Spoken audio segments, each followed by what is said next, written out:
Maintenant, on va s'intéresser à la notion de densité de charge. On est parfois intéressé à savoir combien il va y avoir de charge par unité de surface, par unité de volume ou par unité de longueur. Surtout quand on va parler de fils très très longs, je veux savoir j'ai combien de charge par mètre de fil ou j'ai combien de charge par mètre carré sur une plaque.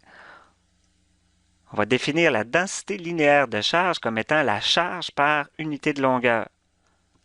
Si j'ai un fil, par exemple, et que je prends une petite section de 1 mètre de ce fil-là, combien de charge il va avoir.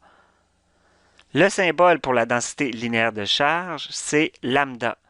On va dire que la densité linéaire de charge est égale à la charge par unité de longueur. La charge divisée par la longueur du fil. Les unités, ça va être des coulombs par mètre. On va pouvoir dire, par exemple, pour un fil, que j'ai 5 coulombs par mètre de fil. On va parler aussi de densité surfacique de charge. Ça va être bien sûr la charge par unité de surface. Ça va s'appliquer, par exemple, pour une plaque conductrice. Je veux savoir j'ai combien de coulombs par mètre carré. Le symbole pour la densité surfacique, ça va être sigma. Et sigma va être égal à la charge par unité de surface. Bien sûr, les unités, ça va être des coulombs par mètre carré. Et on peut parler aussi de la densité volumique de charge, qui va être bien sûr la charge par unité de volume. Si j'ai un matériau qui contient un certain nombre de charges uniformément réparties, donc c'est sûr que dans ce cas-là, ça ne pourrait pas être un conducteur. Parce que si c'était un conducteur, la charge va se répartir sur sa surface. Et là, il faudrait utiliser bien sûr la densité surfacique de charge.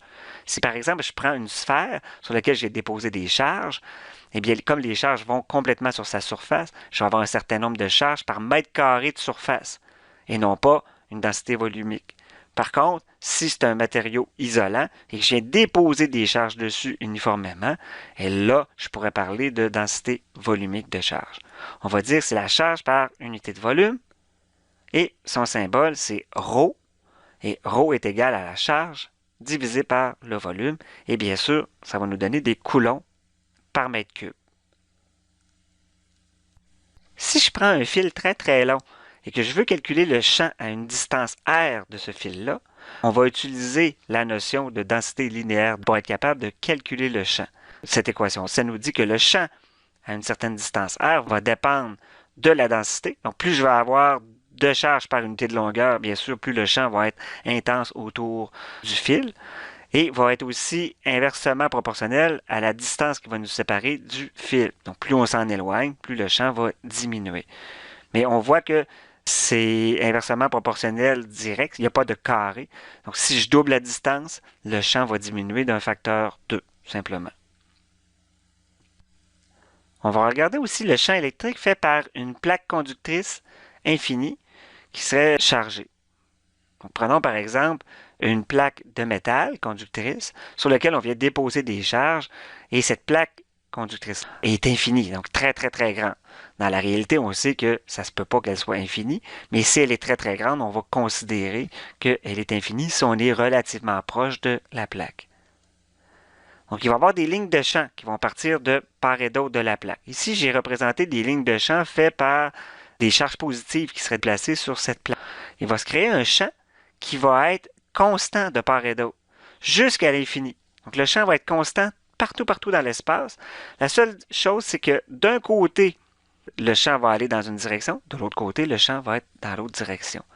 Donc, si je prends par exemple une plaque chargée positivement que je regarderais de côté comme ça ici, on voit que les lignes de champ, si elle est chargée positivement, vont avoir tendance à sortir de la plaque. Les lignes sont également distancées, ce qui nous suggère que le champ est constant. Si la plaque elle est chargée négativement, les lignes de champ vont rentrer sur cette plaque-là. Et encore une fois, le champ va être constant. La grandeur du champ va dépendre de la densité surfacique de charge que va contenir la plaque en question. Donc, je vais vous donner l'équation qui nous permet de trouver le champ. Encore une fois, je vous donne le résultat, mais on n'a pas besoin de démontrer d'où vient ce résultat. La grandeur du champ va dépendre de la densité surfacique de charge. Plus il va y avoir de charge sur la plaque, bien sûr, plus il va y avoir un champ qui va être important. divisé par 2 fois, et là, vous avez un nouveau symbole qui est epsilon 0. Epsilon 0, c'est une constante. Donc, je vais vous donner sa valeur juste après, mais on voit finalement que le champ, lui, il est directement proportionnel à la densité de charge et c'est tout. On vous dit la grandeur du champ électrique fait par une plaque chargée est constante partout et la valeur vaut sigma sur 2 epsilon 0. Le epsilon 0 vaut 8,85 fois 10 à la moins 12 coulomb carré par newton mètre carré. Le epsilon 0, ça a un nom, ça s'appelle la permittivité du vide. En fait, c'est une espèce d'indicateur de la facilité qu'a un champ électrique de pouvoir voyager dans le vide. On ne va pas plus loin que ça dans le cadre du cours, mais sachez que c'est une constante qu'on va revoir à l'occasion. Et il y a un lien direct entre la constante K qu'on connaissait déjà, le 9 fois 10 à la 9, et le epsilon 0. Eh bien, on peut exprimer la constante K à partir du epsilon 0, et à ce moment-là, ça donne 1 sur 4 pi epsilon 0. C'est pour ça que parfois, le K va être remplacé dans les équations par 1 sur 4 pi epsilon 0. C'est pas plus grave que ça, c'est juste une autre façon d'exprimer le résultat.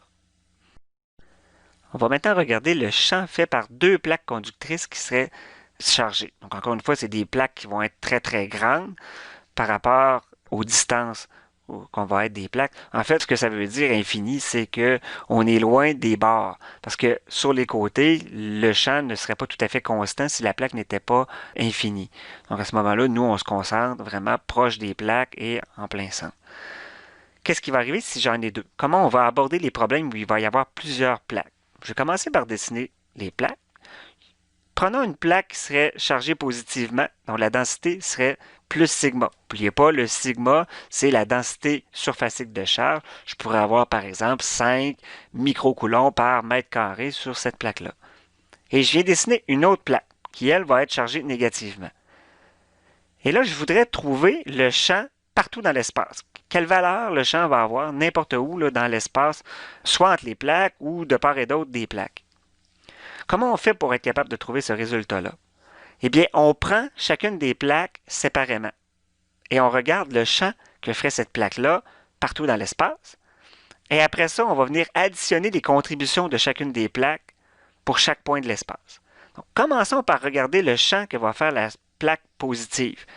Comme elle est positive, les lignes de champ vont avoir tendance à sortir de cette plaque-là. Et là, je vais représenter qu'une seule ligne de champ qui va sortir de la plaque positive. Comme ça ici, elle va s'éloigner de ma plaque positive, et de l'autre côté, elle va s'en éloigner aussi, par là. Et par là aussi. Donc, je trace la ligne de champ comme si la plaque négative n'existait pas. Donc, à ce moment-là, j'aurai tout simplement des lignes de champ qui vont sortir de ma plaque positive partout dans l'espace. Ensuite, je vais faire la même chose avec la plaque négative. Je vais faire comme si la plaque positive n'existait pas et je vais venir dessiner des lignes de champ qui vont rentrer sur la plaque négative. Comme ça ici. Donc, elles rentrent sur la plaque négative et elles vont rentrer aussi en provenance de l'autre côté. Donc, voyez-vous, ça rentre sur la plaque négative, ça rentre en direction vers la plaque négative encore une fois. Comme si la plaque positive n'existait pas. Et ensuite, on se dit que chacune des lignes qui est là vaut sigma sur 2 epsilon 0. Tantôt, on avait vu que le champ fait par une seule plaque est égal à sigma sur 2 epsilon 0. Eh bien, chaque ligne que j'ai représentée vaut maintenant sigma sur 2 epsilon 0. Il faut faire attention, c'est un champ et chaque ligne a une direction. Et on va venir additionner tout simplement dans chacune des zones les contributions faites par les deux plaques. On va regarder le champ fait dans la zone à gauche de la plaque positive, le champ fait par la plaque négative que je vais appeler E1. Donc, on voit que le champ fait par la plaque négative, c'est la flèche qui pointe vers la droite. Ça vaut sigma sur 2 epsilon 0 en direction I, si on considère que I est positif vers la droite. Le champ fait par la plaque positive, elle, pointe vers la gauche. Donc, ça va valoir moins sigma sur 2 epsilon 0 en direction I. Si je fais la somme de ces deux champs-là, ça va me donner le champ résultant dans la section là, à gauche de la plaque positive. Donc, en faisant la somme, comme il y en a une d'un côté et l'autre de l'autre, et qu'ils ont la même grandeur, mais ils vont s'annuler. Donc, le champ va être nul à gauche de la plaque positive. On va faire la même chose au centre. Donc, le champ fait par la plaque négative pointe vers la droite, Ça va être égal à sigma sur 2 epsilon 0 en direction I, alors que le champ fait par la plaque positive pointe aussi vers la droite. Ça va être égal à sigma sur 2 epsilon 0 en direction I.